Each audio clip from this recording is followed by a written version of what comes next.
Ketahuilah bahwa ketika kita mengikuti sebuah majelis ilmu, itu sesungguhnya Allah sedang memberikan kepada kita sekian banyak fadilah dan keutamaannya. Karena sungguh sangat mulia orang-orang yang berada di majelis ilmu. Orang-orang yang berada di majelis ilmu adalah orang-orang yang akan dimudahkan baginya jalan menuju surga Allah. Dalam hadis dikatakan oleh Rasulullah sallallahu alaihi wasallam, "Man salaka tariqan yaltamisu fihi ilman, sahalallahu lahu tariqan ilal jannah." Barang siapa yang menempuh satu jalan di mana tujuannya adalah untuk mendapatkan ilmu, maka Allah akan mudahkan baginya jalan menuju surga.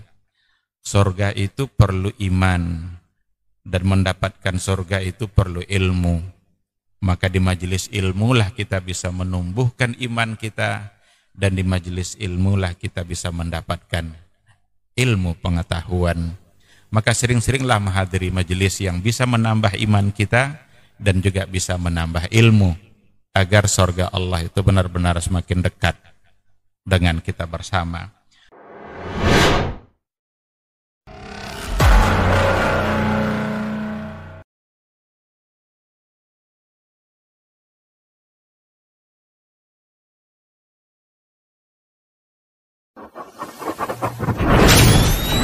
Robbani, merajut ilmu dan peradaban.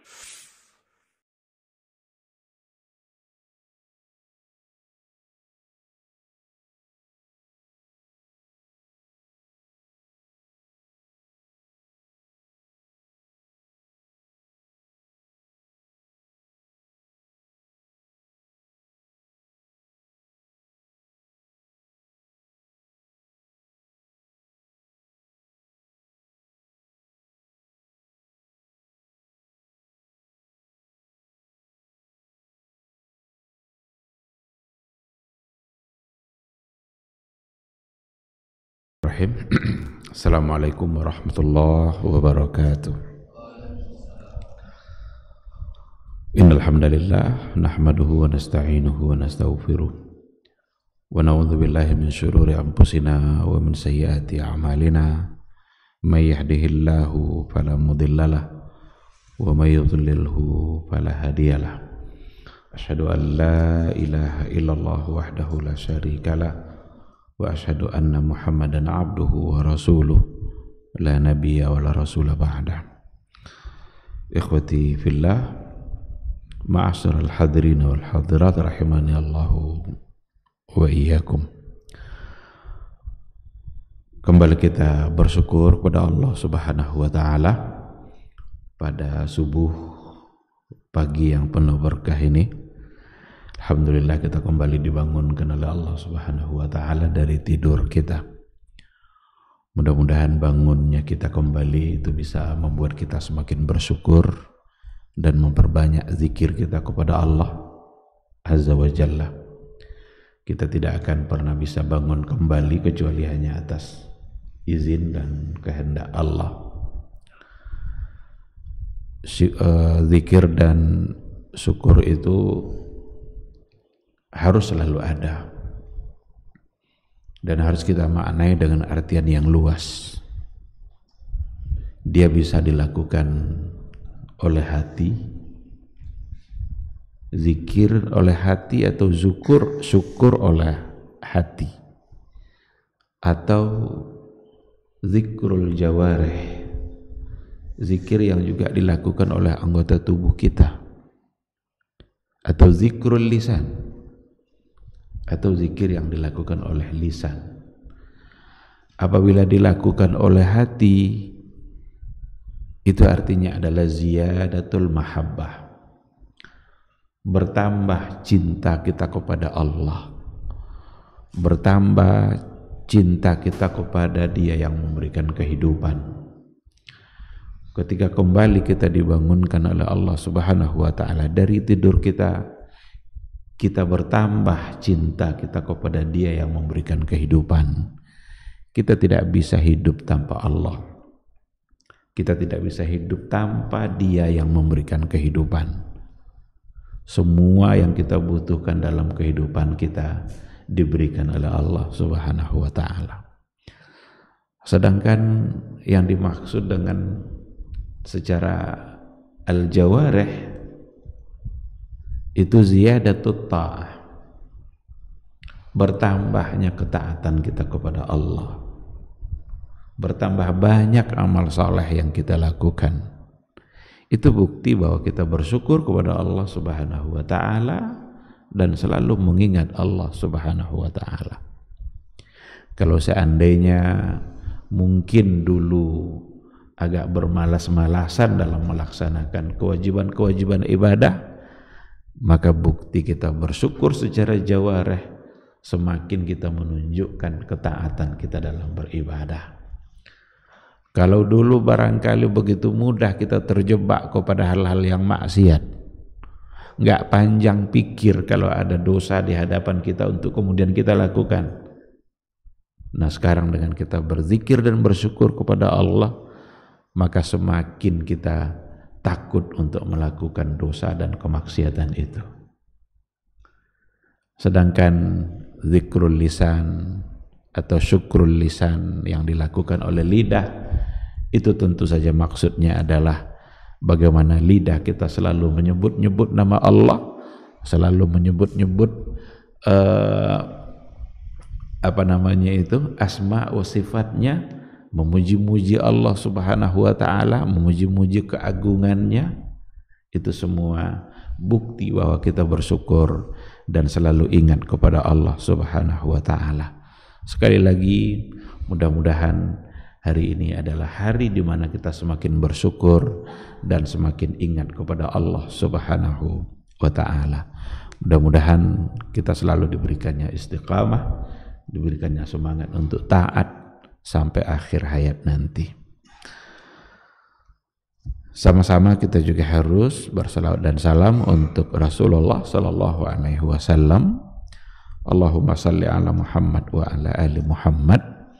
Mudah-mudahan sosok figur yang diutus oleh Allah Subhanahu wa taala untuk menyelamatkan dunia, untuk menyampaikan sebuah risalah, hendaknya selalu kita taati, hendaknya selalu kita cintai, selalu kita pedomani. Untuk mencintai dan mempedomaninya tentu saja kita berkewajiban untuk memahami apa yang telah beliau sampaikan.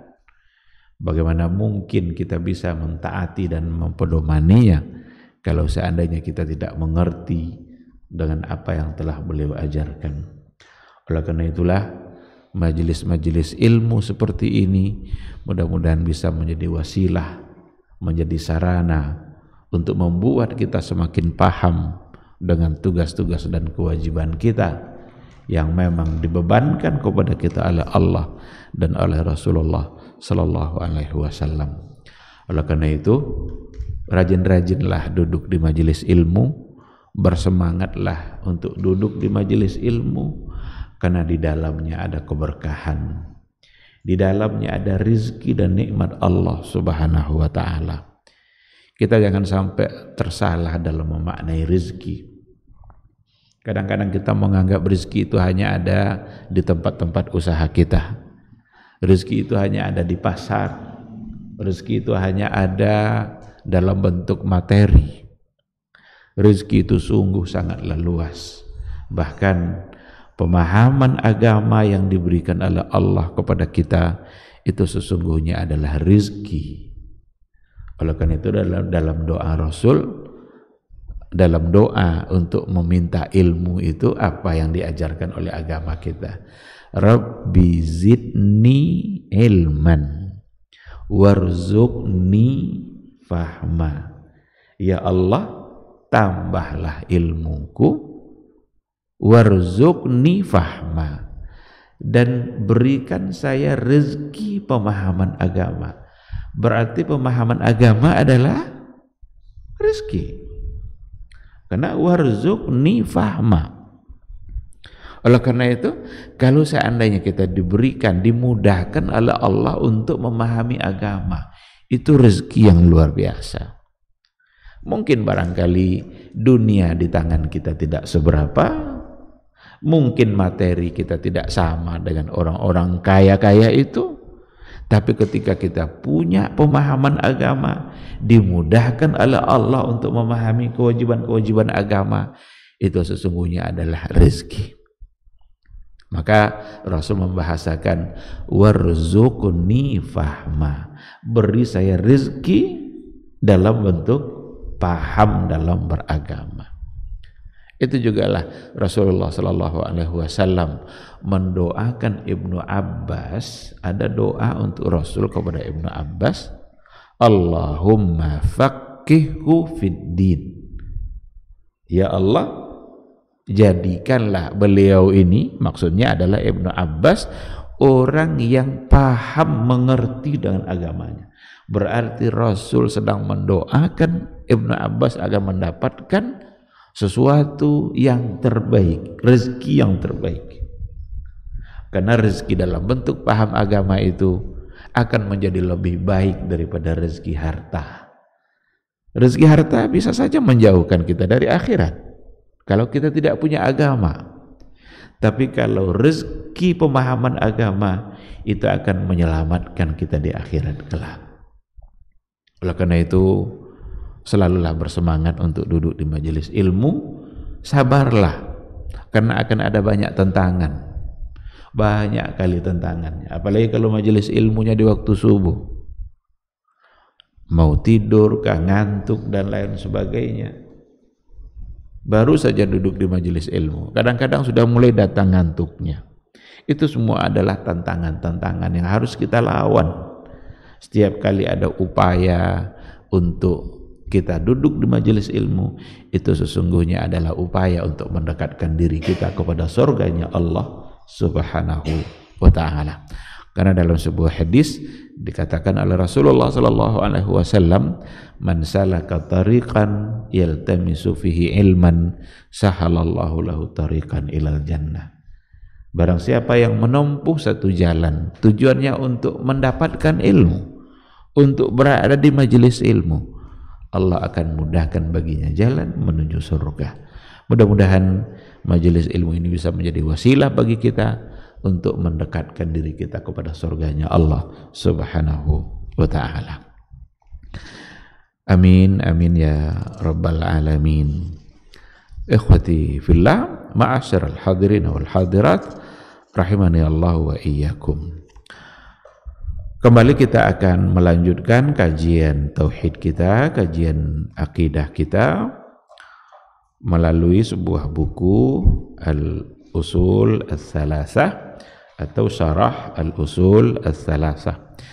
Saya mendapatkan sebuah buku yang berkaitan dengan syarah salah satu usul itu atau Al-Usul Ats-Tsalatsah, syarah atau penjabaran yang lebih lengkap. Jadi buku ini menggabung beberapa syarah yang telah disampaikan oleh beberapa ulama besar. Jadi kalau yang sebelumnya kita memakai satu syarah yang disyarahkan oleh Syekh Muhammad ibn Shalih Al-Utsaimin, tapi dalam buku ini menggabung beberapa yang telah diberikan penjelasan oleh para ulama-ulama yang lain. Jadi bukan hanya oleh Syekh Muhammad ibn Shalih Al-Utsaimin. Namanya Al-Muntaqa min Syuruhi Thalatsatil Usul wa Adillatuha, yang ditulis oleh Muhammad ibn Abdul Wahhab ibn Sulaiman At-Tamimi tasnifnya. Tapi yang mengumpulkan syarah itu, yang mengumpulkan syarahnya itu Abdullah Al-Abdul Muhsin.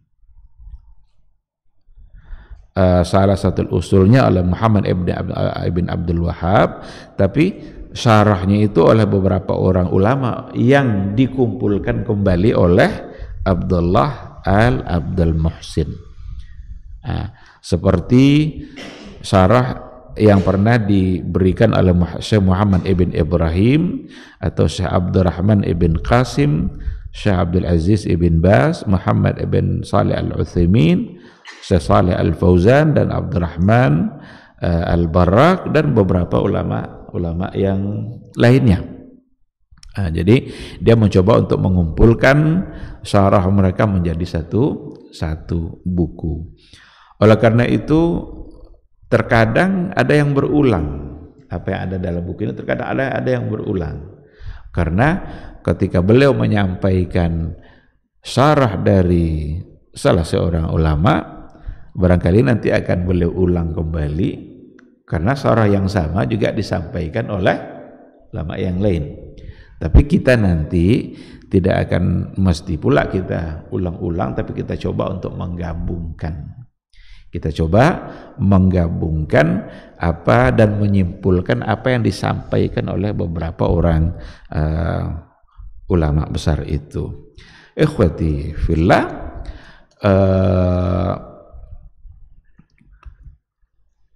kita sudah sampai pada yang terakhir dulu yang kita bahas, itu adalah kita sudah masuk pada al-aslus tsani. Karena ada al-usulus tsalasa, berarti ada 3 pondasi. Al-aslul awal itu alhamdulillah sudah kita selesaikan. Sekarang kita akan masuk pada al-aslus tsani, pondasi yang kedua, dan itu sebenarnya juga sudah kita mulai. Tapi kita sekarang untuk kajian kita mulai dari hari ini akan kita awali kembali dari al-aslus tsani itu, untuk mendapatkan beberapa penjelasan tambahan dari apa yang sudah kita sampaikan. Di mana dikatakan bahwa al-aslus tsani ma'rifatu dinil islami bil adillah.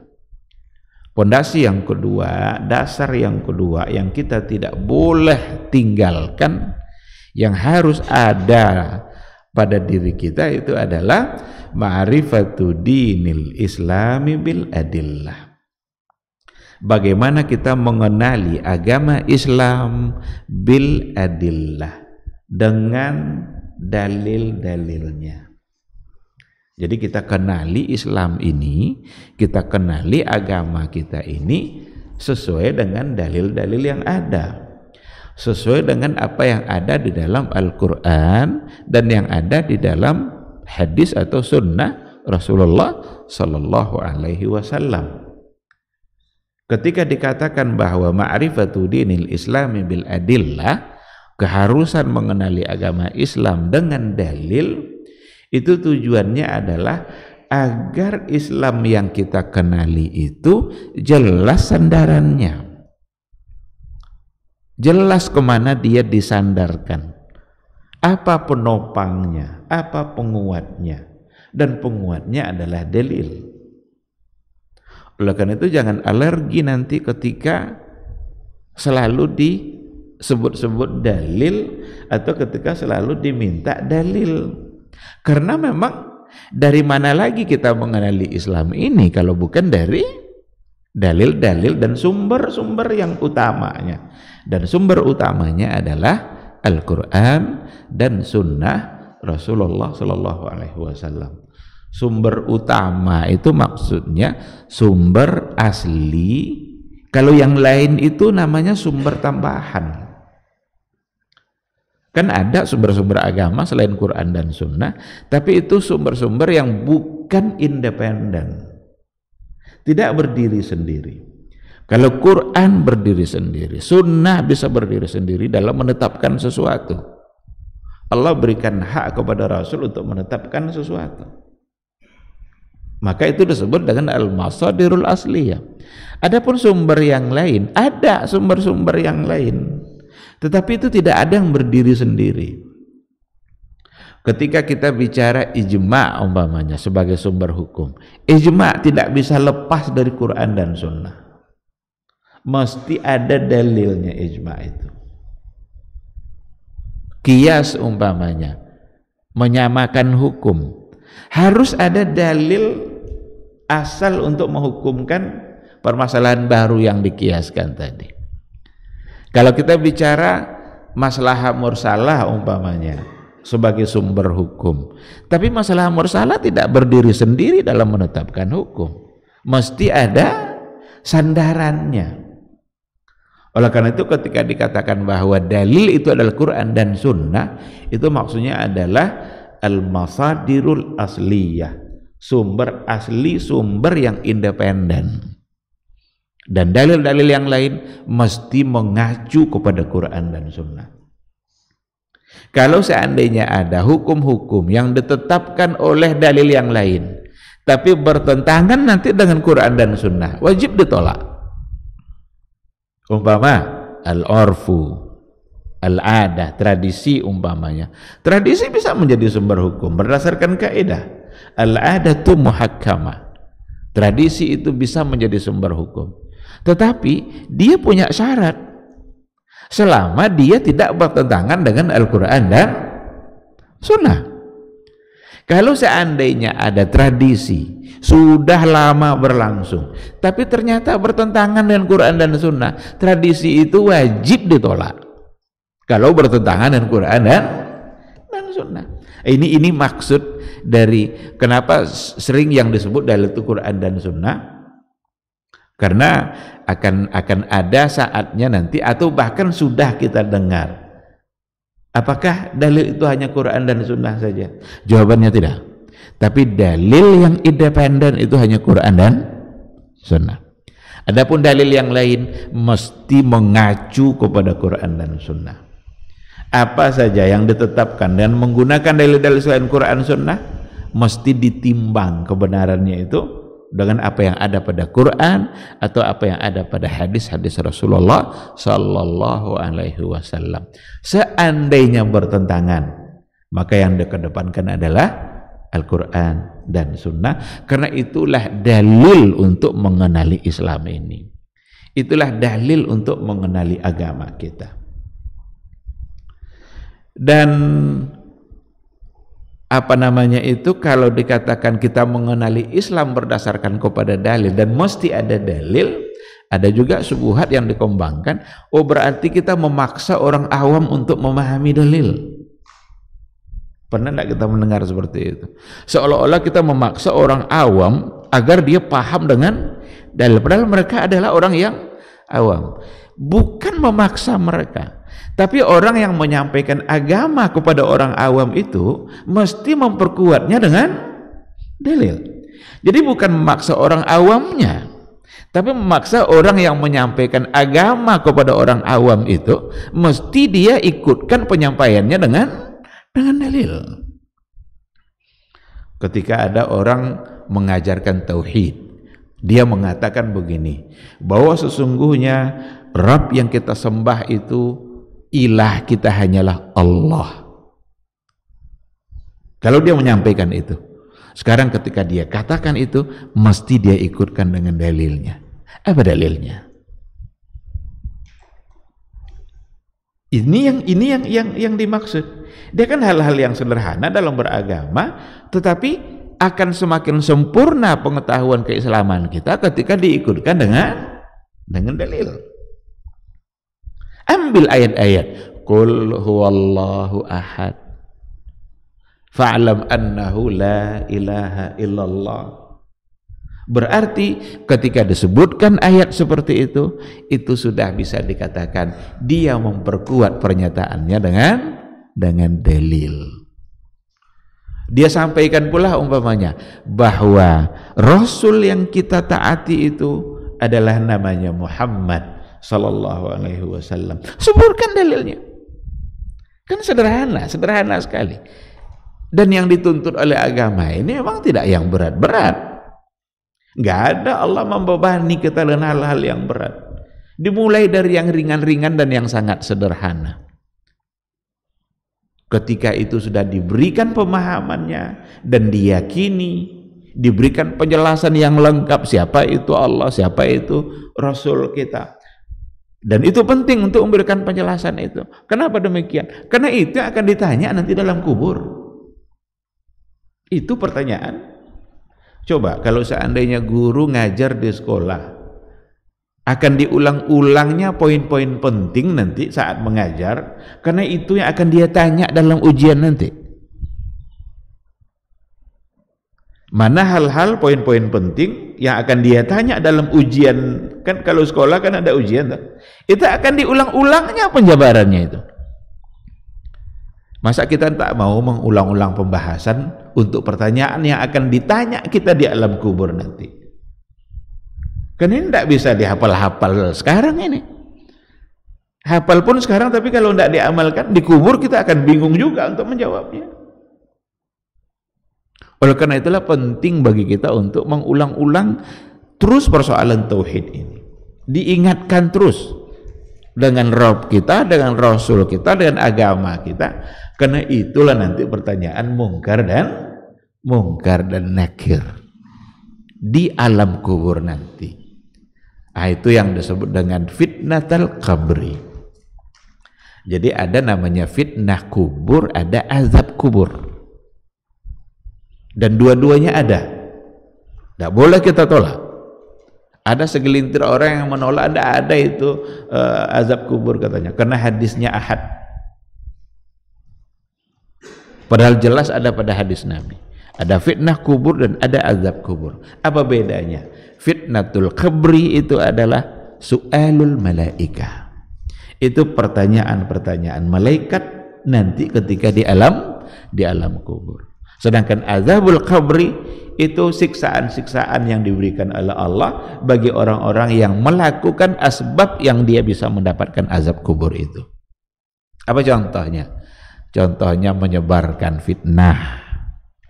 Menyebarkan fitnah itu salah satu dari penyebab azab kubur.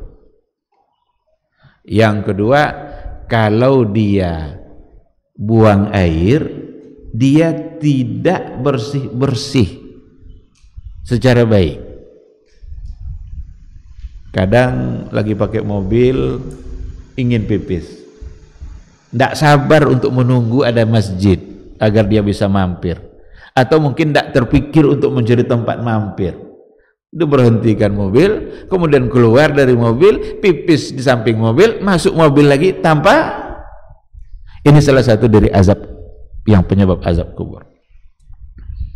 Ini dulu yang ketika Rasul kan lewat di dua kuburan, tiba-tiba Rasul mampir, diambillah oleh Rasulullah Sallallahu Alaihi Wasallam pelepah korma, lalu ditancapkan. Mudah-mudahan pelepah korma ini, kata Rasul, bisa mengurangi siksaan azab kubur yang sedang mereka hadapi sekarang ini. Berarti ada azab kubur? Kalau tidak ada, tidak mungkin Rasul bilang seperti itu. Selagi pelepah korma ini basah. Apa yang menyebabkan dua-duanya? Mereka disebabkan oleh dua hal yang tadi itu. Yang satu suka menyebarkan fitnah, kemana-mana ngomong menyebarkan fitnah. Pergi ke rumah fulan ini, sebarkan pula satu fitnah. Temui orang yang satu ini, sebarkan pula fitnah. Kacau masyarakat jadinya gara-gara fitnah dia itu. Itu penyebab azab kubur. Sedangkan yang kedua, kata Rasul, dia tidak istinja secara baik. Dia tidak taharah dengan baik. Kalau dia buang air, dia tidak bersih, dia tidak bersih-bersih. Maka Rasul dengan sifat kasih sayang yang ada pada Rasulullah Sallallahu Alaihi Wasallam, ditancapkannya lah satu pelepah korma yang dibelah dua. Mudah-mudahan selagi dia basah, dia bisa diringankan azab kuburnya. Nah, hadis ini kadang-kadang dijadikan juga alasan oleh sebahagian, karena ada di antara ulama yang memberikan pemahaman, kalaulah pelepah korma saja yang masih basah, mungkin karena dia masih basah itu bisa bertasbih, bisa meringankan siksaan. Apalagi kalau orang yang membacakan Al-Quran. Nah, ini yang kesimpulan oleh sebagian, dan ada memang di antara ulama yang menyimpulkan seperti itu. Apalagi kalau seandainya orang yang memberikan atau menghadiah-hadiahkan bacaan untuk mereka. Tapi kalau kita baca penjelasannya Ibnu Daqiqil Aid dalam Syarah Umdatul Ahkam, beliau memberikan penjelasan tentang hadis ini yang sangat baik dan menarik. Apa kata beliau? Hadis ini adalah apa yang dilakukan Nabi dalam hadis tadi itu min khususiyatir Rasul. Itu kekhususan Rasul. Jadi bukan anjuran untuk dilakukan oleh yang lain. Kekhususan Nabi. Apa bukti kekhususan Nabi? Apa bukti bahwa itu hanya khusus untuk Nabi? Di antaranya adalah bahwa yang pertama, tidak ada satupun sahabat yang melakukan hal yang sama setelah Nabi melakukan itu. Kalau memang itu sebagai sebuah anjuran untuk dilakukan, niscaya sahabat yang ada ketika itu akan mencari-cari pula kuburan keluarganya untuk ditancapkan pula kurma. Tapi tidak ada satupun. Itu yang pertama. Yang kedua, Nabi melakukan itu hanya sekali itu saja. Tidak ada lagi riwayat yang mengatakan setelah itu Nabi melakukan hal yang sama. Yang ketiga, Nabi mengetahui bahwa orang dalam kubur itu mendapat siksaan berdasarkan wahyu, karena dia Nabi. Kalau yang lain, kalau kita datang umumnya ke kubur keluarga kita, ke orang tua kita, apa kita berharap pula dia ingin disiksa sehingga kita letakkan pula kayu itu? Kan enggak kan? Justru yang kita harapkan adalah terlepas dari semua bentuk siksaan. Nah, karena itu kata Ibnu Daqiqil Aid bahwa hadis itu min khususiyatir Rasul, bukan anjuran kepada orang-orang yang masih hidup untuk membaca-bacakan ayat lalu kemudian untuk memberikan kepada orang yang sudah meninggal, atau untuk menyiram-nyiram kuburan saat kita datang di kuburan. Bukan anjuran untuk itu. Tapi sekali lagi ada perbedaan pandangan di dalam memahami hadis. Tentu tugas kita adalah untuk mengambil mana kira-kira yang lebih mendekati kepada kebenaran. Karena kita beragama mestilah jelas dalilnya. Maka tadi bil adillah, ma'rifatul dinil islami bil adillah. Nah, oleh karena itu, ketika dikatakan bahwa kita harus mengerti dan agama berdasarkan kepada dalil, itu bukanlah sesungguhnya sedang memberatkan orang awam agar mereka juga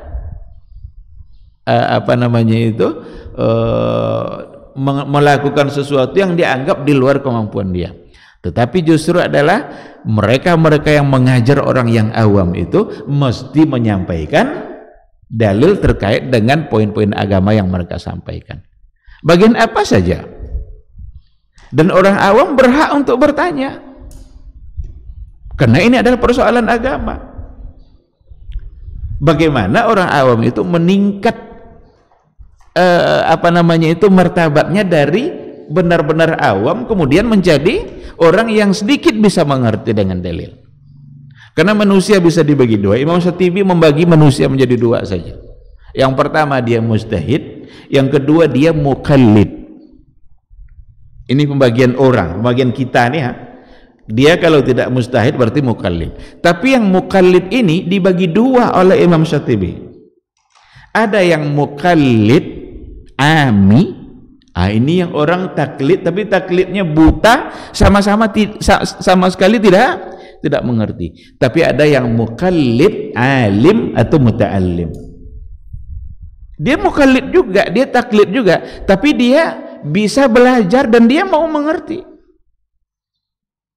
Mudah-mudahan kita ini masuk ke muqallid yang muta'allim atau alim. Ada orang muqallid ami, awam, dia benar-benar tidak mengerti. Oke, kalau ada orang yang memang awam sama sekali, tidak mengerti apa-apa, tidak bisa diajar juga dengan hal-hal yang rumit-rumit barangkali, ajarkan secara sederhana, tetapi ketika mengajarkannya tetap diikutkan dengan penyampaian dalil agar semakin kokoh dia dalam beragama. Nah, jadi kalau seseorang itu tidak sampai kepada tingkat mujtahid, berarti dia muqallid. Imam Syatibi aja membahasakan dirinya sebagai muqallid. Coba bayangkan ulama besar sekaliber Imam Syafi'i, tapi dia memasukkan dirinya kepada muqallid, bukan kepada mujtahid. Kalau dia muqallid, lalu kita siapa? Nah, jadi tingkatan seperti tadi perlu juga dipahami, tapi orang yang awam harus punya semangat untuk belajar, bukan membebani mereka untuk harus benar-benar mengerti dengan dalil, lalu kalau belum mengerti jangan beribadah dulu, bukan itu maksudnya. Boleh dia ambil itu tentang poin-poin agama dari siapa yang dia yakini, tapi yang menyampaikan ini berikanlah pencerahan kepada mereka-mereka yang awam dengan menyebutkan sumber-sumber dari apa yang dia dapatkan untuk memperkuat dan memperkokoh agamanya. Sekarang dia bilang bahwa sholat itu wajib. Ada orang awam umpamanya, ada orang yang mengajarkan kepada orang awam ini, dan dia bilang bahwa sholat itu wajib, harus dikerjakan. Ada 5 sholat yang harus kita kerjakan sehari semalam, maka kita semua jangan tinggalkan yang 5 waktu ini. Itu kan satu ilmu dalam Islam. Bagi yang menyampaikan, ikutkan apa yang dia sampaikan itu dengan penguatnya, dan itulah al-adillah. Jadi jangan dipahami secara rumit, dan jangan pula dibawakan kepada subuhat bahwa ketika dikatakan memahami agama berdasarkan dalil, bukanlah sedang memberatkan orang-orang awam agar mereka mengerti dengan seluk-beluk dengan dalil itu, enggak, tetapi agar mereka kokoh dalam beragama. Dan itu juga pelajaran bagi yang menyampaikan agar tidak asal-asalan dalam menyampaikan agama.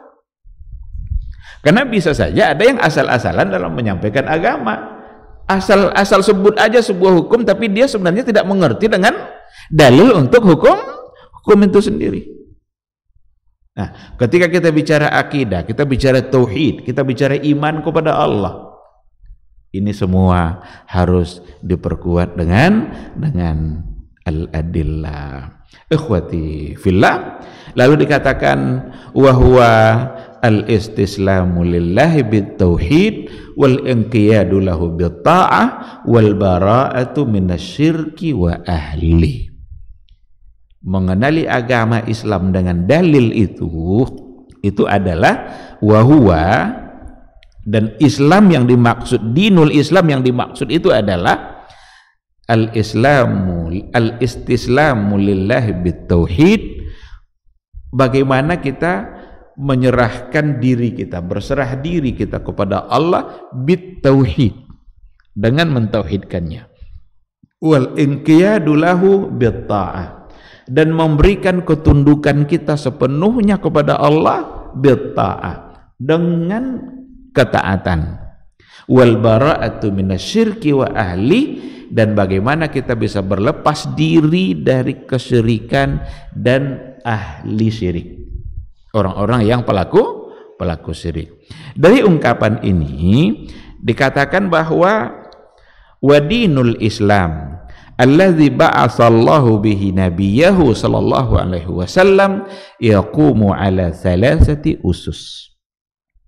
Bahwa sesungguhnya agama Islam yang Allah Subhanahu wa taala utus nabinya untuk menyampaikan syariat Islam secara keseluruhan, itu yaqumu ala thalathati usus, berdiri di atas 3 asas. Dari ungkapan tadi itu ada 3 asas yang perlu dipahami. Di atas 3 hal itulah syariat Islam ini tegak, baik Islamnya nanti maupun imannya maupun ihsannya, dia berdiri di atas 3 asas. Yang pertama, al-istislamu lillah bitauhid. Ini yang pertama sekali. Bagaimana kita berserah diri, menyerahkan diri kita sepenuhnya kepada Allah bitauhid, dengan tauhid, dengan mengesahkan Allah. Yang kedua, al-inqiyadu lillahi bitta'ah, memberikan ketundukan kita dalam bentuk ketaatan. Jadi kalau tadi bitauhid itu persoalan iman, kita berserah diri kepada Allah, kita serahkan kehidupan kita ini sepenuhnya kepada Allah. Dengan cara apa? dengan cara mentauhidkannya, mengesakannya. Nanti akan kita lihat apa maksudnya. Kalau yang kedua, bukan lagi persoalan iman yang ada di hati, tapi at-ta'ah. Ini persoalan Islam dan itu amal zahir. Bagaimana kita memberikan ketundukan kita kepada Allah bit-ta'ah, dengan mentaatinya. Sedangkan yang ketiga, al-bara'atu minasyirki wa min ahli syirki. Bagaimana kita berlepas diri dari perbuatan syirik dan dari para pelaku syirik. 3 hal ini. Tauhid, taat, kemudian berlepas diri dari syirik. Tinggalkan semua bentuk kesyirikan. Di atas yang 3 hal inilah akan menjadi sempurna keislaman kita. Nah, al-istislamu lillahi bitauhid ini al-khudu' wal-dhul lahu subhanahu wa ta'ala. Bagaimana kita benar-benar menghinakan diri kita di hadapan Allah dan kita berserah diri, kita serahkan sepenuhnya kehidupan kita ini kepada Allah Subhanahu wa ta'ala dalam bentuk mentauhidkannya. Tauhid yang di sini nanti mencakup kepada bentuk-bentuk tauhid yang sudah pernah kita jelaskan pada pertemuan yang sebelumnya. Ada mentauhidkan Allah dari segi rububiyah, ada mentauhidkan Allah dari segi uluhiyah, dan mentauhidkan Allah dari segi asma wa sifat. Ini pembagian tauhid ini meskipun tidak datang langsung dari Rasulullah sallallahu alaihi wasallam, tapi berdasarkan istiqra'nya para ulama tauhid, para ulama akidah yang lurus, berdasarkan istiqra' dalam persoalan tauhid, dikembalikan tauhid itu semuanya kepada yang 3 ini.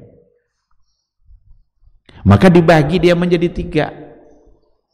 Soal pembagian itu bisa aja datang belakangan, tapi substansinya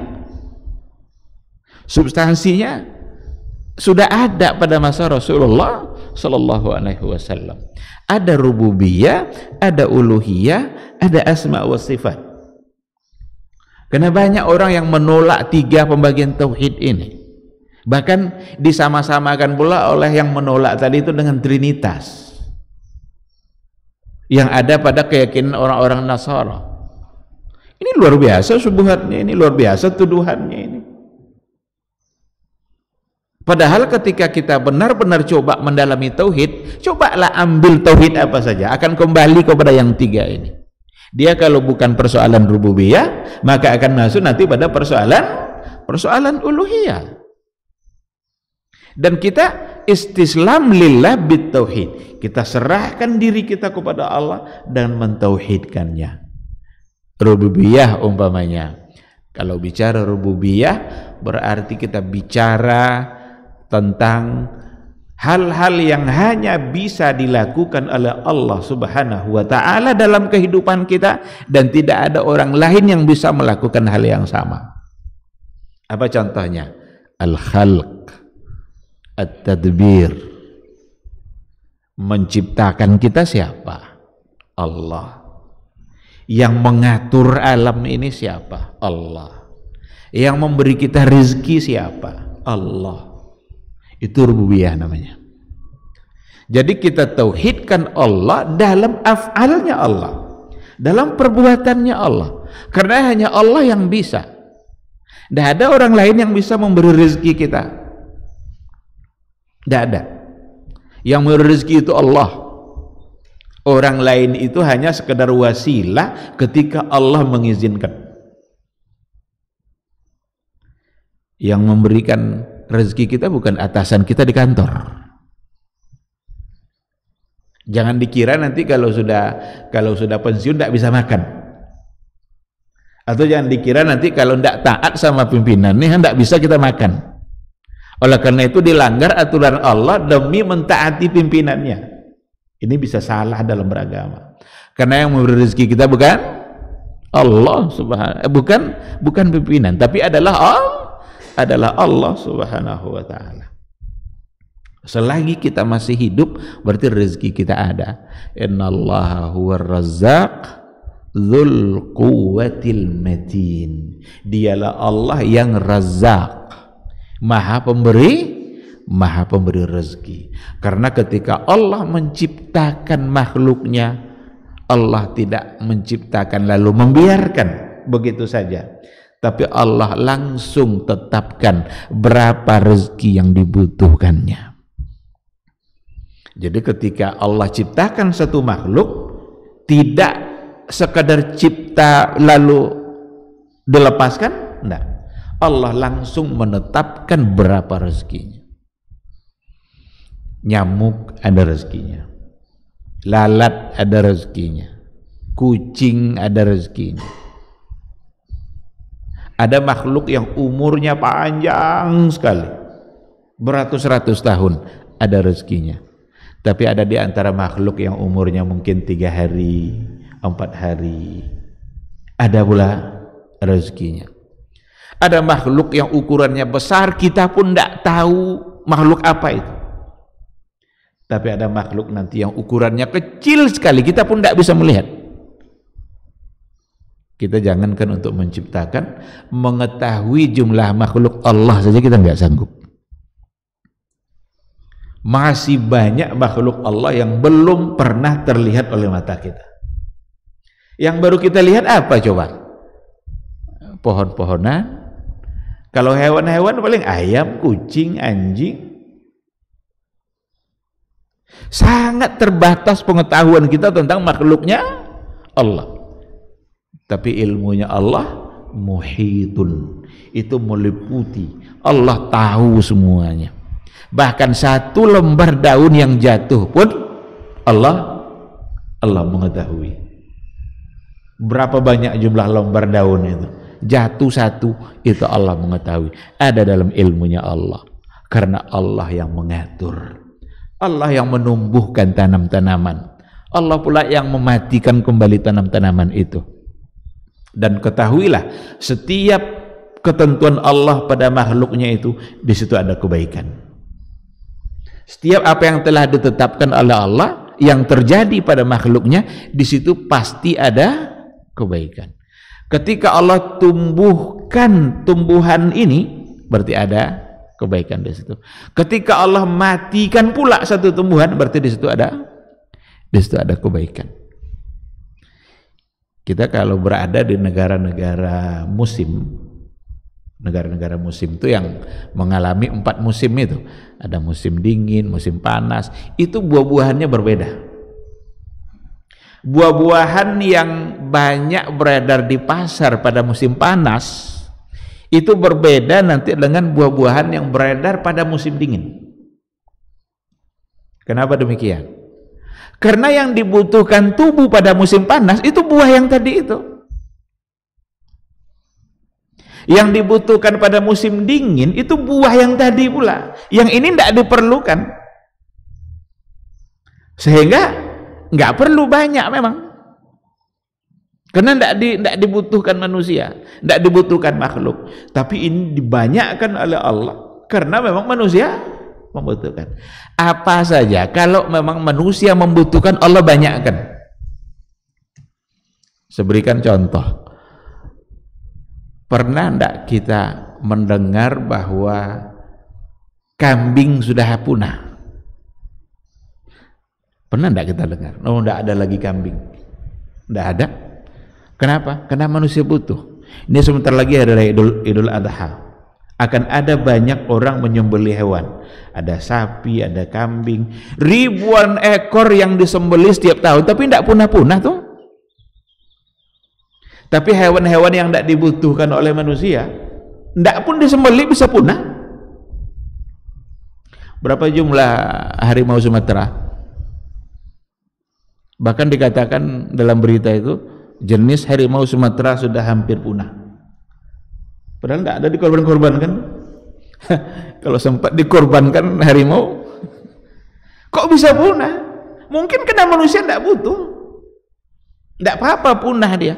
Tapi kambing yang ribuan ekor disembelih setiap tahun, ada aja terus.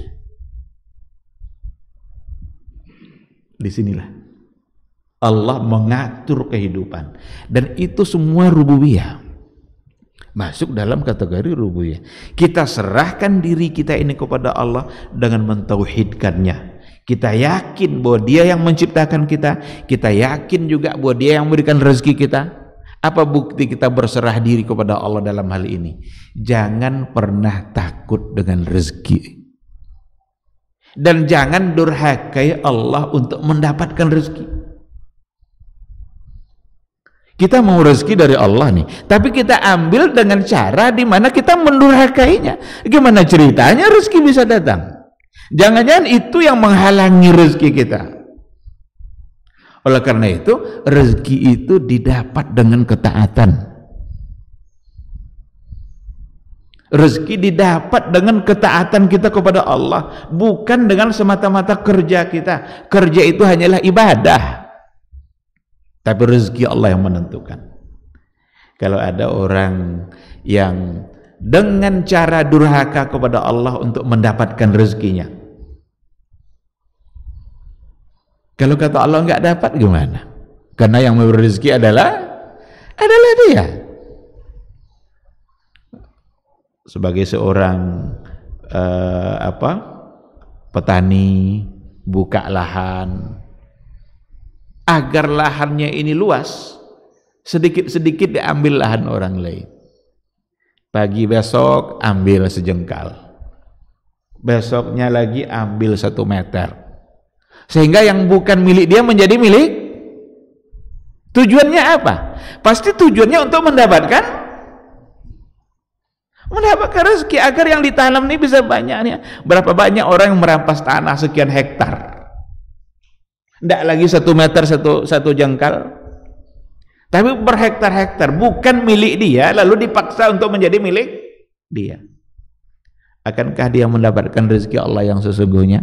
Yang akan dia dapatkan hanyalah apa yang sudah ditetapkan oleh Allah untuk menjadi milik dia. Jangan-jangan selesai semua itu dirampas, tiba-tiba dia mati. Dosa dia dapat, dia bawa dosa itu ke alam kubur, tanah dinikmati oleh orang lain.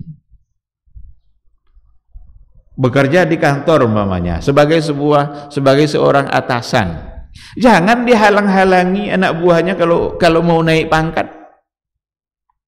Ini banyak kadang-kadang ada orang yang masih level bawah ingin naik pangkat, dipersulit kadang. Buat apa? Dipermudah. Itu kerja-kerja seperti itu bukan lepas dari hisab. Tidak ada kerja kita yang lepas dari hisab Allah, karena semua kerja kita akan dicatat oleh malaikat Allah Subhanahu wa ta'ala. Oleh karena itu, bekerja itu adalah ibadah, maka bekerjalah sesuai dengan yang diatur oleh Allah, karena kita sedang beribadah. Salat kan ibadah nih, beribadahlah sesuai dengan yang diajarkan oleh Rasul. Kita bekerja itu juga ibadah, maka bekerjalah sesuai dengan yang diridhai oleh Allah Subhanahu wa ta'ala. Jangan melakukan hal-hal yang tidak diridhai Allah dalam kerja kita demi kita mendapatkan rezeki, karena kita tidak akan mendapatkan kecuali apa yang telah ditetapkan oleh Allah. Tapi kalau kita tambah ketaatan kita kepada Allah, kita tambah ketakwaan kita kepada Allah, Allah bisa memberikan lebih disebabkan oleh ketakwaan kita. Bahkan ada dalam hidup ini yang namanya min haitsu la yahtasib, rezeki dari cara-cara yang tidak diduga. Kenapa bisa didapat rezeki tanpa diduga? Itu karena ketaatannya kepada Allah. Allah cinta kepadanya. Kalau Allah sudah mencintai, belum kita minta, mungkin Dia sudah memberi. Inilah yang min haitsu la yahtasib. Tapi kalau Allah benci, kita minta pun jangan-jangan Allah tidak memberikannya. Udah capek kita minta, tapi karena Allah benci sama kita, jangan-jangan Allah tidak mau memberi. Tapi kalau Allah mencintai kita, terkadang belum kita minta, tapi Dia sudah memberi. Nah, oleh karena itu dalam ayat juga dikatakan wa fis samai rizqukum wa ma tu'adun. Rezeki kalian itu di langit sana. Jadi rupanya kita hidup di bumi ini, tapi rezeki kita di langit. Apa maksudnya? Rezeki kita diatur oleh yang di langit, yang di atas. Ini juga sebagai dalil bahwa Allah itu di atas. Banyak kali orang hari ini yang sulit kali menerima itu.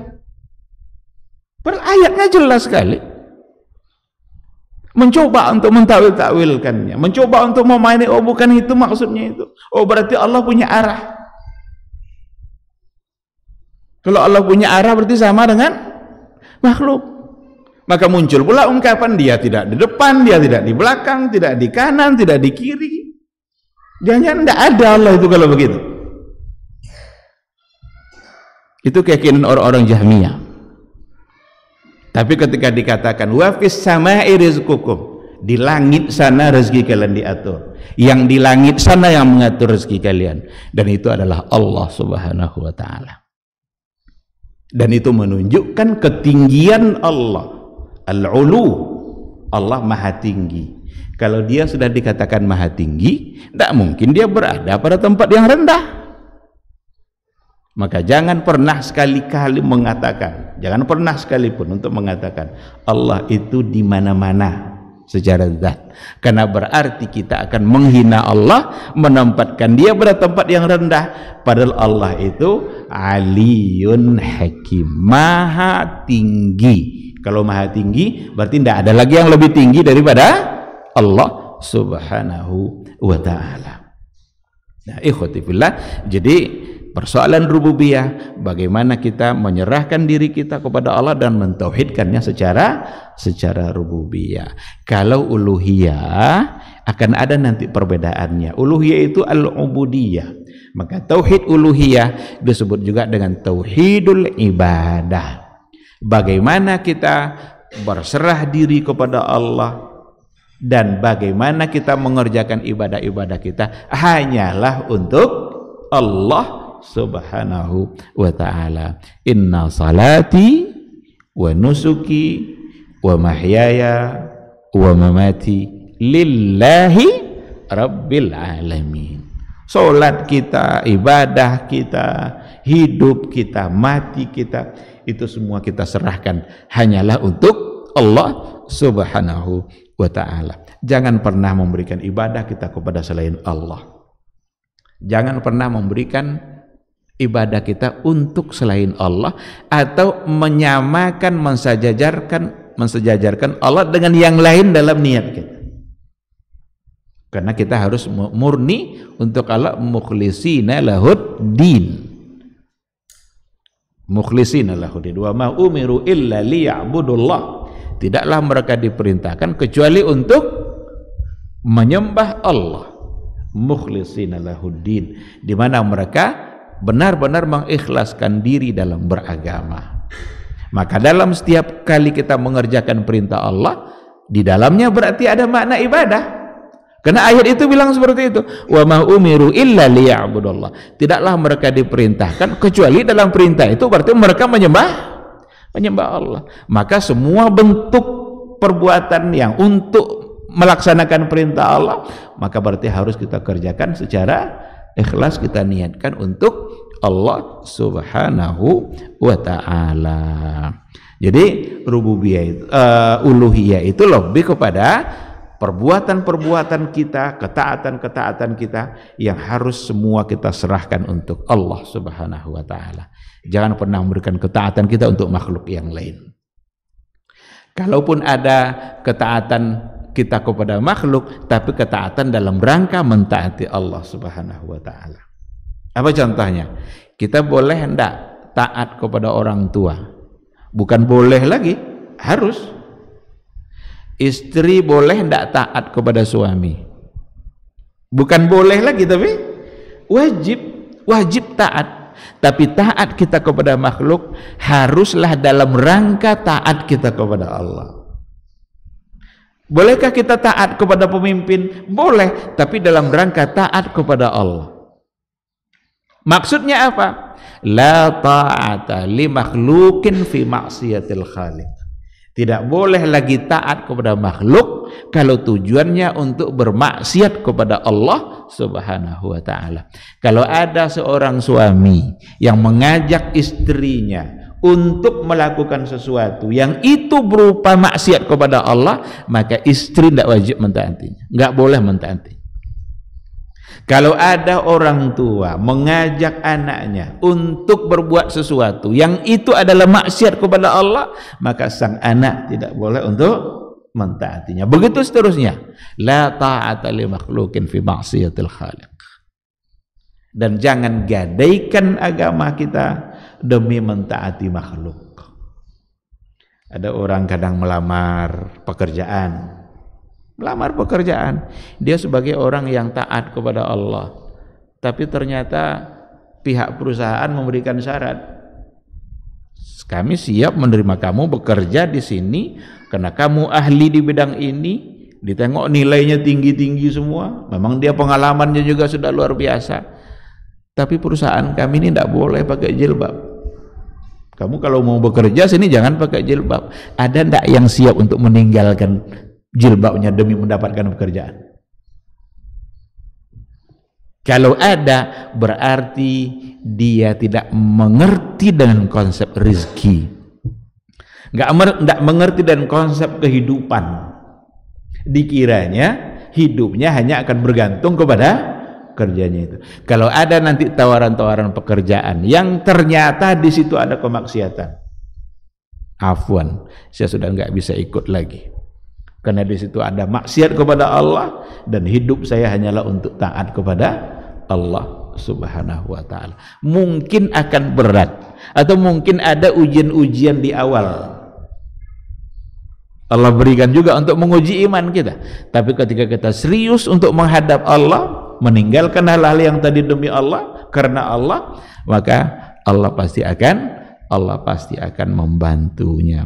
Jadi ikhwati fillah, al-istislamu lillahi bitauhid, bagaimana kita menyerahkan diri kita kepada Allah dengan benar-benar mentauhidkannya. Tauhidkanlah Allah, esakan Allah dalam rububiyahnya, dalam uluhiyahnya, karena memang hanya Allah yang pantas untuk diberikan hal itu. Tidak ada yang pantas untuk kita serahkan diri kita kecuali hanya kepada Allah Subhanahu wa ta'ala. Yang kedua, ini saya kira penjelasannya juga sudah include tadi dalam penjelasan yang pertama, bagaimana al-inqiyadu lillahi ta'ala bitta'ah, kita memberikan ketundukan kita dengan dalam bentuk ketaatan. Berarti itu amal zahir. Kalau tauhid lebih kepada amal batin, itu hati kita, iman kita kepada Allah. Tapi kalau seandainya bitta'ah, itu urusannya sama perintah dan larangan. Dalam Islam ini ada perintah, ada larangan. Yang diperintahkan tentu adalah untuk dilaksanakan, dan yang dilarang itu tentu adalah untuk ditinggalkan. Yang walaupun nanti ketika kita bicara lebih jauh, penjabaran yang diperintahkan itu tentu akan ada bertingkat-tingkat. Ada perintah yang memang untuk wajib, ada perintah yang memang tidak sampai ke tingkat wajib, tapi kita dianjurkan. Kita diminta untuk mentaati dua-duanya. Yang utama tentu saja adalah sesuatu yang diwajibkan. Kalau sudah diwajibkan berarti tidak ada alasan untuk meninggalkan. Tapi untuk hal-hal yang memang tidak sampai pada tingkat wajib, kita juga diminta untuk mentaatinya secara ikhtiar, secara sukarela kita. Ketundukan kita mengerjakan yang sunnah-sunnah itu akan berpengaruh baik nanti bagi akhirat kita. Karena amal-amal sunnah itu adalah amal-amal yang akan menyempurnakan hisab bagi amal-amal wajib yang barangkali ada kekurangan-kekurangan dalam amal wajib kita. Begitu juga dengan larangan akan ada tingkatannya. Ada yang memang wajib untuk ditinggalkan, berarti pada hukum yang haram. Tapi ada hal-hal yang kita dianjurkan untuk ditinggalkan meskipun tidak sampai pada tingkat yang haram. Sedangkan yang ketiga, al-bara'atu minasyirki wa min ahli syirk. Bagaimana kita harus berlepas diri dari kesyirikan dan dari pelaku syirik. Mungkin kita tidak berikan penjelasan lebih jauh lagi karena juga akan membutuhkan waktu, sementara waktu kita sudah habis. Mungkin kita cukupkan sampai di sini aja dulu untuk pertemuan kita kali ini. Mudah-mudahan dapat kita pahami bersama dan semoga tauhid kita semakin kokoh, murni kepada Allah tanpa dicampuri oleh bentuk kesyirikan apapun. Nanti insya Allah kita kembali kepada bentuk-bentuk kesyirikan ini. Ini sisi lain dalam memaknai tauhid. Kalau tauhid itu memurnikan Allah dalam bentuk hal-hal yang kita sampaikan tadi, syirik itu jangan pernah kita terjebak kepada perbuatan yang mensyirikkan Allah, karena itu syirik lawan daripada tauhid.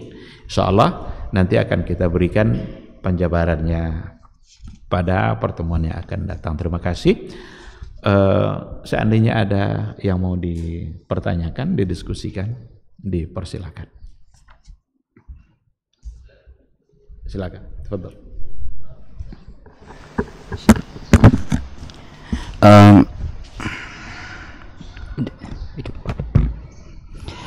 Barakallahu fiik Ustaz. Bagaimana membedakan bahwa itu adalah sebuah istidrat dan bahwa bukti itu bahwa Allah sedang mencintai kita, dengan cara mungkin Allah pada saat itu memberi kita apa yang kita mau, tapi kita bingung apakah ini Allah sedang mencoba kita dengan istidrat atau memang Allah memang sedang mencintai kita. Jazakallahu khairan Ustaz. Iya. Bagaimana cara membedakan antara istidrajkah itu ataukah Allah benar-benar mencintai kita dengan pemberian-pemberiannya? Kita harus pahami dulu istidraj itu apa. Istidraj itu secara sederhana kita bisa memaknainya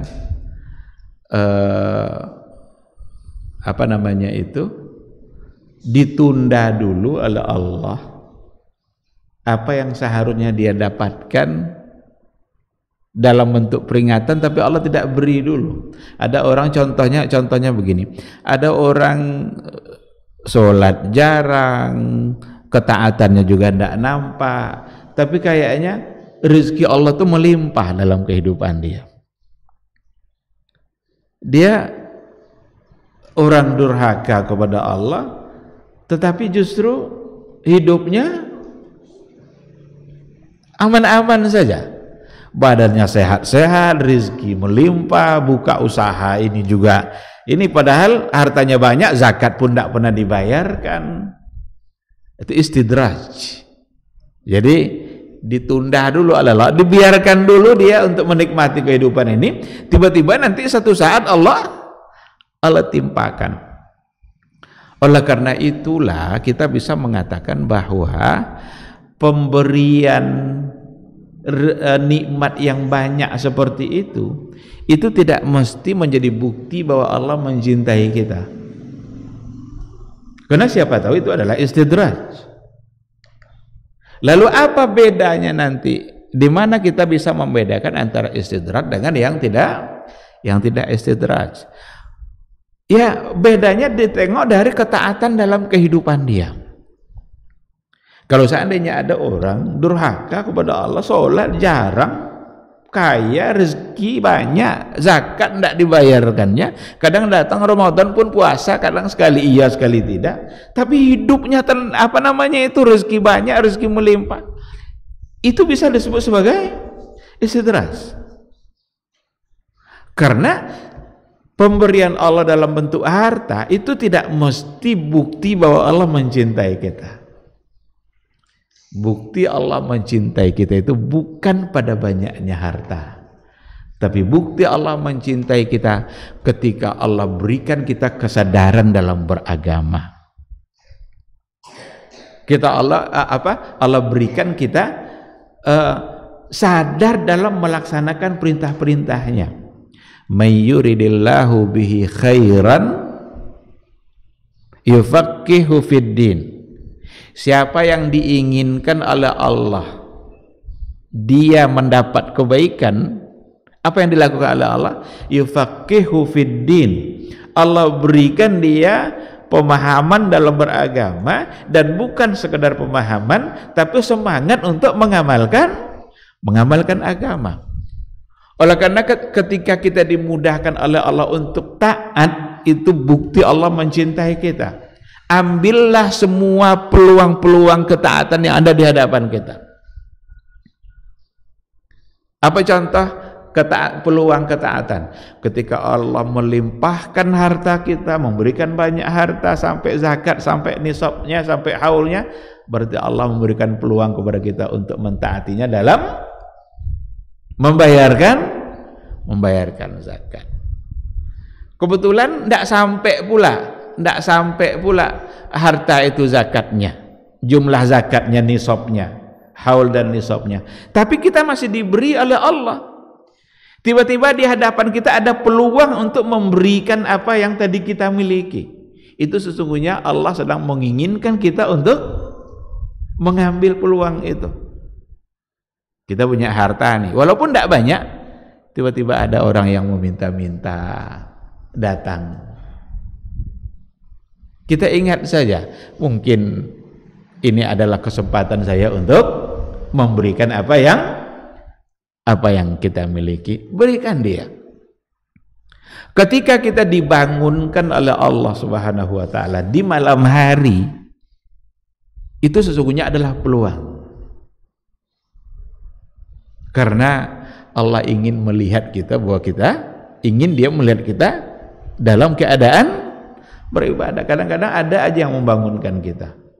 Ada suara motor kencang umpamanya, tiba-tiba jam 3 malam, jam 4 umpamanya, bunyi kencang kali, bangun kita. Tengok jam, umpamanya jam 4. Atau ada kucing berkelahi, gara-gara kucing berkelahi itu bangun kita. Tengok jam, rupanya jam 4. Itu Allah yang membangunkan kita agar kita. Nah, tapi ini tantangannya berat nanti nih. Bisikan-bisikan yang lain juga datang nih. Tidur aja lah dulu katanya. Gak usah bangunkan, masih lama mau azan nih katanya. Tidur. Pas tidur bangunnya nanti orang lagi azan. Atau bahkan jangan-jangan sudah lewat waktu subuh malah. Baru dia kembali terbangun. Nah, oleh karena itu, ketika kehidupannya dihiasi oleh ketaatan-ketaatan kepada Allah, kemudian dimudahkan rezekinya oleh Allah, itu bisa masuk pada wa may yattaqillaha yaj'al lahu makhraja wa yarzuqhu min haitsu la yahtasib. Tapi ketika ada orang kehidupannya selalu dihiasi oleh kedurhakaan, tapi rezekinya juga melimpah, badannya sehat-sehat aja, kita khawatir itu justru adalah istidraj. Allah tunda dulu, Allah biarkan dia menikmati dunia ini, tiba-tiba nanti sekali datang semua bentuk penyakit ada pada diri dia, habis semua harta yang dia punya karena udah komplikasi. Bisa tidak Allah melakukan itu? Bisa. Allah bisa merubah keadaan sebentar saja. Sekali uji oleh Allah, sakit dia, dan sakitnya itu membutuhkan uang sebanyak harta yang dia punya. Buat apa gunanya lagi? Kita sudah diberikan sakit. Maka ada seorang khalifah minta nasihat kepada seorang ulama. Dan ulama ini tahu kalau khalifah ini hidupnya glamor, hidupnya suka hura-hura, hartanya banyak. Dia minta nasihat. Karena khalifah dulu biasa minta-minta nasihat itu. Dikasihnya nasihat. Apa nasihatnya? Wahai khalifah, kalau seandainya kamu dalam keadaan sakit, apa yang harus kamu lakukan? Sakit itu diberikannya contoh, kalau seandainya kamu sulit untuk buang air. Sakitnya dalam bentuk sulit buang air, air besar, air kecil. Apa katanya? Saya akan berobat. Bagaimana kalau seandainya biaya pengobatannya itu menghabiskan semua harta kamu? Jadi habis harta, tapi nanti kamu sehat kembali, bisa buang air, bisa keluar lagi yang sulit tadi itu. Kata khalifah tadi, meskipun harta saya habis. Lalu apa kata sang alim tadi? Berarti harta kamu tidak lebih berharga dari yang kamu keluarkan. Berarti harta kamu tadi sama harganya dengan yang dikeluarkan. Kalau begitu, untuk apa menumpu-numpu harta? Ternyata sama nilainya dengan kotoran yang dikeluarkan. Karena kita rela menghabiskan harta, yang penting ini bisa keluar. Nangis khalifah itu. Jadi begitulah, kita harus menyadari, kita harus menyerahkan diri kita kepada Allah Subhanahu wa ta'ala. Capek kita mengumpulkan dunia ini, dan kalau seandainya itu membuat kita menjadi tidak taat kepada Allah, sungguh itu hanya akan merusak akhirat kita, hanya akan merusak akhirat kita. Maka yang lebih penting itu adalah kita jaga akhirat kita dan biarkan Allah yang mengurus dunia kita. Maka pesan ulama-ulama salaf dulu adalah semangatlah untuk mengurus akhirat, pasti Allah akan urus dunia kalian. Tapi kalau seandainya kita sibuk mengurus dunia kita, nanti kita akan bermasalah di akhirat kelak. Oleh karena itu sama-sama kita berniat dan memperbaharui terus semangat kita agar tetap istiqamah dan tetap bersemangat untuk memperbaiki akhirat kita. Jangan korbankan akhirat kita demi mendapatkan dunia. Sekarang seperti itu, wallahu subhanahu wa ta'ala a'lam. Baik, ikhwati fillah, kalau tidak ada, barangkali kita cukupkan sampai di sini. Mudah-mudahan ada ilmu yang bisa kita dapatkan. Semoga Allah selalu membuka hati kita, semangat untuk menuntut ilmu, semangat untuk bermajelis, sabar terus, dan semoga kita istiqamah dalam mengamalkan ilmu yang kita dapatkan. Karena istiqamah itu harus kita doakan kepada Allah, harus kita minta, karena Dia yang memberikan kita istiqamah. Demikian, terima kasih. Subhanakallahumma bihamdika asyhadu an la ilaha illa anta astaghfiruka wa atubu ilaik. Wassalamualaikum warahmatullahi wabarakatuh. Majtama'a qaumun fi baitin min buyutillah yatluna kitaballah wa yatadarasunahu fima bainahum illa nazalat alaihimus sakinah wa ghasyiyatuhumur rahmah wa haffat bihimul malaikah wa dzakarahumullahu fiman indah. Tidaklah suatu kaum duduk di salah satu rumah Allah, membaca ayat-ayat Allah dan sama-sama mempelajarinya, kecuali turun kepada mereka as-sakinah, ketentraman dan kenyamanan. Wa ghasyiyatuhumur rahmah, dan mereka diliputi pula oleh rahmat, kasih sayang dari Allah Subhanahu wa taala. Wa haffat bihimul malaikah, dan mereka pun dikelilingi oleh para malaikat, karena malaikat suka majelis-majelis zikir dan ilmu. Wa dzakarahumullahu fiman indah, dan Allah akan banggakan sebut-sebut mereka di kalangan malaikat-malaikat yang ada di sisinya, di masyarakat atas. Mudah-mudahan kita termasuk yang sering disebut-sebut di sisi Allah, di kalangan para malaikat, dan di akhir majelis ini mudah-mudahan kita pula mendapatkan seperti yang tersebut dalam hadis qudsi, qumu maghfuran lakum, silahkan berangkat meninggalkan majelis ini dalam keadaan diampuni dosa-dosa kalian.